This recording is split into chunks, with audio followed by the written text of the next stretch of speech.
Secretly recorded conversations between Jomo Kenyatta and Jaramogi Oginga Odinga reveal a strong bond of friendship between the two independence leaders who later fell out bitterly. The conversations, which the Sunday Nation accessed in London after they were declassified, also indicate the two leaders' common antipathy towards Tom Mboya, and the duo's efforts to get funds from communist states to fight the rival Kenya African Democratic Union, Kadu, while navigating the intrigues within the Kenya African National Union, Kanu. On November 1961, the Kanu delegation was in London to press for a constitutional conference to grant Kenya self-government. Unknown to them, the colonial secretary had applied for a warrant of telecheck, which would enable him to eavesdrop on the Kenyan leaders. Kenya delegation.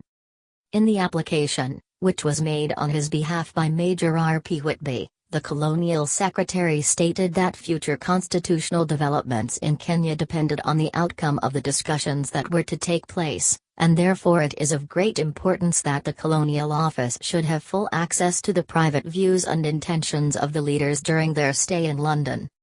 Jomo took up residence at Cumberland Hotel and was bugged on extension 707, while Jaramogi, Mboya and Joseph Murambi took up residence at Marble Arch Hotel. Other members of the Kenya delegation, who included Bruce Mackenzie and James Gicheru, were also eavesdropped, but on at a lower scale. In one extract of a telephone conversation between Jomo and Jaramogi on November 12, 1961 at 6:39 am, the two had just woken up, although still in bed. In a bizarre exchange, they seemed to agree that only fools believed in God, although they needed to keep this view secret to avoid losing popularity. Visit. Jaramogi then said he would travel straight back to Kenya, and wanted to find out what Jomo hoped to achieve by traveling to Ethiopia from London. Another extract, number PF 786, 389, marked secret, revealed how one morning Jomo wanted to come to Jaramogi's hotel room. After Jaramogi said he was occupied, his political ally with a light touch, threatened to come anyway to see what was going on. One record featured Gicheru and Mackenzie in a room when an Englishman identified as Kenneth walked in. Gicheru excused himself and left. Mackenzie, a post-independence cabinet minister later identified as a British and Israeli spy, was then recorded telling the visitor that Jaramogi had £10,000 before he arrived in London through Yugoslavia. Passport. Kenneth was surprised and remarked that it was rumored that Jaramogi received money from China. Mackenzie went on to give an example of a Kanu delegate who couldn't meet his airfare to London but Odinga coughed up. Jaramogi had travelled on temporary documents after his passport was revoked by the colonial government. However, during his stay in London he secured a Ghanaian passport number 1061, which was issued on December 27, 1961, courtesy of Kwesiama, Accra's High Commissioner to London.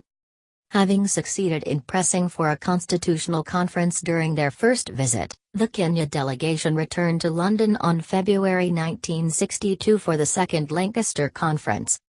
Jaramogi arrived at Heathrow Airport aboard Air India Flight AI 115, using the Ghanaian passport. Communism. With him was his 18-year-old son Oburu Oginga, who was to proceed to Friends University in Moscow even though he had been registered to take a course at an academy in London. During the UK visit, the spotlight was mainly on Jaramogi, owing to his communist links. Just like the previous visit, an application for a warrant of telephone check on the Kenyan delegates was made and granted. There was an understanding that only calls to which Jaramogi was a party would be recorded. He had reserved a room at Morton Hotel, 2 Woburn Place, where the British had installed their devices, but later changed his mind and shifted on February 12, 1962, to room 717 at Cumberland Hotel, where Jomo was staying. Whether he shifted after being tipped off by his communist contacts or to be closer to his friend Jomo, was unclear. Oliver Tambo. Nevertheless, the British intelligence still managed to bug the new room. In one telephone conversation, Jomo, who said he had been awake since 5 a.m. because he could think better in the morning, apologized for waking up Jaramogi. Jomo then went on to say how he was fed up with being stuck in the hotel all day and wanted Jaramogi to accompany him to Brighton, a British city. As the conversation continued, Jaramogi said he was worried about Oliver Tambo of South Africa. On hearing this, Jomo asked to come to Jaramogi's room.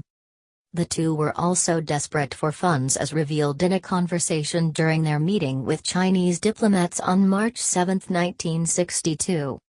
After cajoling the diplomats with promises of allowing them to open an embassy in Nairobi and investment opportunities, Jomo and Jaramogi asked why there was a delay in releasing £500,000 previously promised by the Chinese. "What is happening? Now everything is delayed. If you are delaying, we cannot do anything now," Jaramogi, who went on to reveal that there were plans to make Jomo the Prime Minister, and he, Jaramogi, would become the Minister for Defense. Money. Jomo would later become Prime Minister briefly and later President while Jaramogi was appointed Vice President. In the conversation with the diplomats, Jomo interjected, "You said the Chinese were friends, where are we now? Things are disgusting, they are not moving anywhere." In a case of the pot calling the kettle black, at a subsequent meeting with Russian diplomats, Jaramogi, who was alone, informed them that Mboya had received £157,000 from Israel and America. But, he added, he and Kenyatta had told Mboya that they did not want to depend on foreign funds. This was clearly hypocritical. Jaramogi went on to tell the Russians to try and organize some money that week to facilitate election campaigns in Kenya. When the Russian replied that the London embassy could do nothing, Jaramogi said, "No, but you can do it in Egypt." Kamani Waiyaki. The Russian then informed Jaramogi about some people who had approached their embassy in Addis Ababa saying Jomo really wanted £5,000 for his personal use. "But you know that the British and also these boys who are hungry for money, will come like that for propaganda," Jaramogi replied, defending his political ally. The Russians went on to name one of the people who had approached them ostensibly on behalf of Jomo as Kamani Waiyaki. There was a loud "ah" from Jaramogi, who said he knew the boy, referring to Kamani Waiyaki. He was studying here, London, as a barrister but hadn't finished yet. He had one more exam to do, Jaramogi added. Bond. In broken English, one of the Russians added, he, Waiyaki, said that only don't tell Odinga. Upon hearing this, Jaramogi roared with laughter and warned the Russian to be careful because some of those people were British spies. "I know that in all these things, Jomo Kenyatta will not do anything without consulting me," he said confidently. The close ties between Jaramogi and Jomo were also noticed by the British, who argued that it derived not so much from an identity of ideological purpose as from a personal bond of sympathy and understanding. Personalities count for much, and it seems natural for Kenyatta to turn in confidence to the older, quieter man, to both of whom the brilliance and the confidence of the comparatively youthful Mboya must be anathema, a British official wrote.